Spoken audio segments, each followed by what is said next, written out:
In today's video, I'm going to teach you how to log out or sign out from Outlook. When you're using Outlook, especially on a shared or public computer, signing out properly is really important to keep your emails and personal information secure. In this walkthrough, I'll guide you through the process step by step, and I'll explain what you're seeing on screen so you can easily follow along. First, make sure you're on the main Outlook page where you can see your inbox. If you're using Outlook in a web browser, you should be on the site where your emails are listed, with your folders like Inbox, Sent Items, and Drafts on the left-hand side. Give it a second to fully load so all the menus appear. Now, look towards the top right corner of the screen.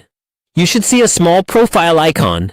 This might be a circle with your initials, a picture you've uploaded, or a generic user icon. This is where your account options are located. Move your mouse over to that profile icon and click it once. After you click the icon, a small menu will open. In this menu, you'll see some information about the account you're currently using.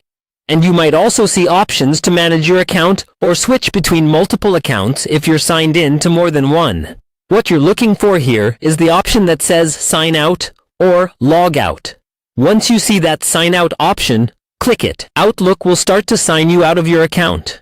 This may take a moment, so don't worry if the page refreshes or changes. After a few seconds, you should be redirected to a sign-in page, or a page that confirms you've been signed out. At this point, it's a good idea to double-check that you're really logged out, especially if you're on a shared computer. Look again at the top right corner of the screen. You should no longer see your profile picture or initials, and instead, you may see a sign-in button. If you do, that means you've successfully logged out. If you're using a public device, you may also want to close the browser window completely to clear any open sessions. This adds an extra layer of security and helps make sure no one else can access your email after you walk away. And that's all there is to it. You've now learned how to log out or sign out from Outlook safely and correctly.